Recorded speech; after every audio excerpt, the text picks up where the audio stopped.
Selamat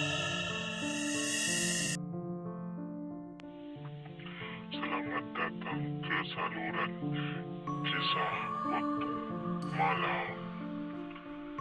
Kisah yang dibacakan hanya merupakan kisah hiburan semata-mata dan sebarang kemuskilan silalah rujuk kepada yang lebih pakar.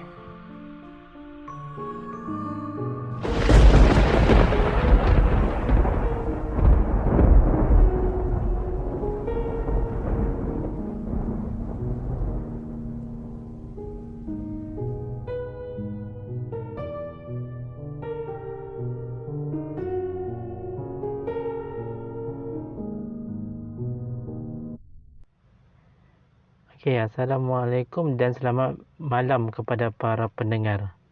Okey, nama aku Yazid, bukan nama sebenar. Kisah yang aku ceritakan ini merupakan kisah benar yang berlaku suatu ketika dahulu. Ketika itu umur aku dalam 6 tahun lebih kurang. Kejadian ini berlaku pada suatu malam yang mana keesokannya merupakan kenduri kahwin kepada kepada mak saya, iaitu bapa saudara saya lah. Waktu dulu, jika kenduri tak seperti sekarang, saudara mara, jiran tetangga turun sekali gotong royong untuk persediaan kenduri pada keesokan harinya. Tak boleh bayangkan betapa meriahnya suasana kemeriahan sebelum dan semasa majlis kenduri ketika itu.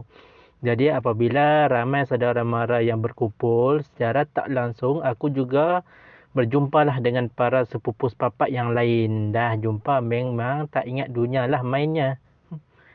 Okey, berbalik pada kisah tadi, saya dan sekumpulan 5 ke 6 orang pada satu malam ini, 5 ke 6 orang sepupu yang lain sedang bermain acik kejar.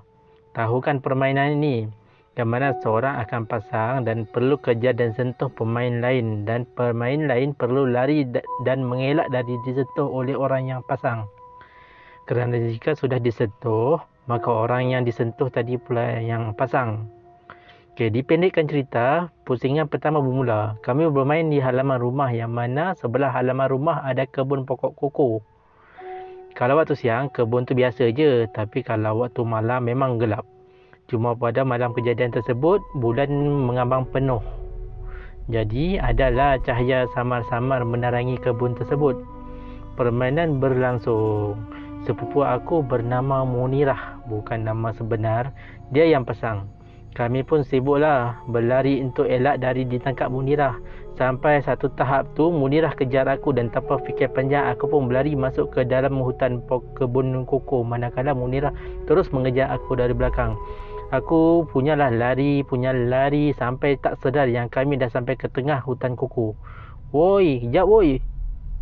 jerit Munirah dari belakang. Dengar jeritan Munirah baru aku sedar.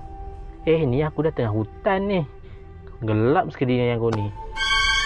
"Weh, mana Ci lari sampai sini?" Bebe Munirah menghampiri aku. Masa ni aku dah berhenti lari dan tiba-tiba pam. Kau jadi pula. Munirah tepuk aku. Aku masa ni agak bingit. Mana boleh kira macam ni? Marah-marah aku. Tak kata cok pun. Kira lah tu, balas Munirah. Kita juga kan. Salah aku jugalah. Okey dah. Jomlah kita keluar dulu. Nanti aku kejar hang balik, kata aku. Lalu aku untuk terus berjalan. Manakala Munirah ikut dari belakang.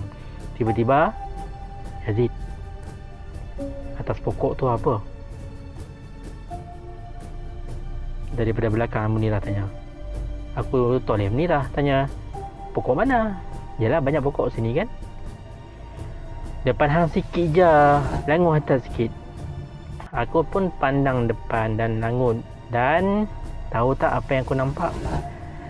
Aku nampak satu makhluk berbulu menyerupai seakan monyet atau beruk, tapi poster badan seakan manusia yang berbulu lebat sedang duduk bersandar di salah satu dahan di atas salah satu pokok yang tak jauh dari mana tempat aku berdiri. Tiba-tiba kami ternampak makhluk itu menoleh ke arah kami dengan laju, melihat ke arah kami berdua dengan mata yang warna kuning menyala. Nampak sahaja begitu, yang terlintas dalam fikiran aku adalah lari. Lantas aku jerit, "Lari!" Aku menarik tangan Munirah dan terus merontak dan untuk lari sebab dia seakan terkaku masa tu. Kami berlari dalam kelang kabut sambil aku jerit, "Lari, beruk, beruk." Kerana dalam fikiran aku satu je, aku takut jika beruk tu apa-apakan kami berdua. Sampai sahaja di halaman rumah kami, kelihatan salah seorang pakcikku ada di halaman rumah tadi, di tempat kami bermain. Dan dia perasan yang kami berlari keluar daripada kebun tadi. "Ni dah kenapa lari-lari?" bila pakcik tadi tanya ke kami. Kami pun ceritalah dekat pakcik tadi dengan gaya budak-budak. "Tadi kat dalam kebun tu kami nampak beruk besar. Mata dia siap nyala lagi pakcik." Tiba-tiba muka pakcik tadi berubah. Daripada tadi agak ceria dan sekarang jadi serius. "Dah, hampa berdua pergi masuk rumah. Masuk," arah dia. Kami kebingungan. Dah kenapa pula tiba-tiba kena masuk? Yalah, budak kan mana faham. Lepas sahaja pakcik suruh kami masuk, dia panggil sepupu kami yang masih bermain kat luar supaya masuk rumah. "Semua masuk rumah sekarang. Aku cakap masuk. Masuk sekarang." Kami terbingar. Kenapa dah kenapa suruh kami masuk? Dan persoalan tu ke kami misteri lah.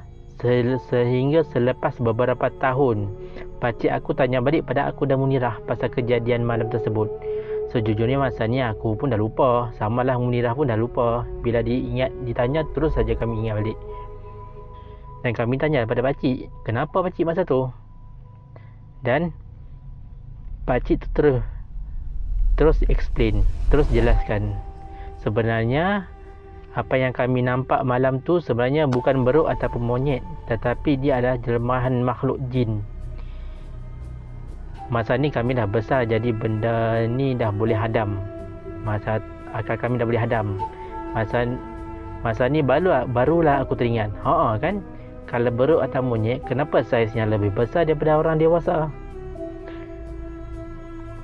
Dan sebab tu lah pakcik suruh korang masuk terus. Sebab bukannya apa, pakcik risaulah, takut-takut dia datang mengganggu kawan-kawan lain juga.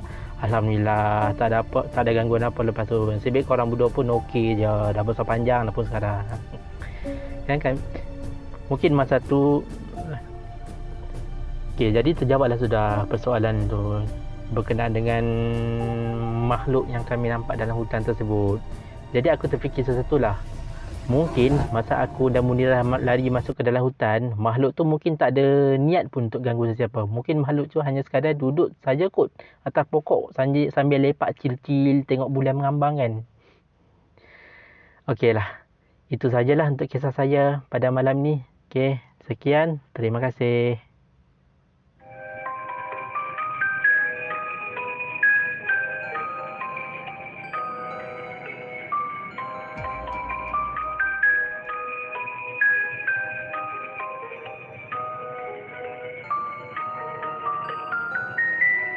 Terima kasih kerana sudi mendengar kisah daripada Kisah Waktu Malam. Kita akan jumpa semula pada kisah yang lain. Sekian, terima kasih.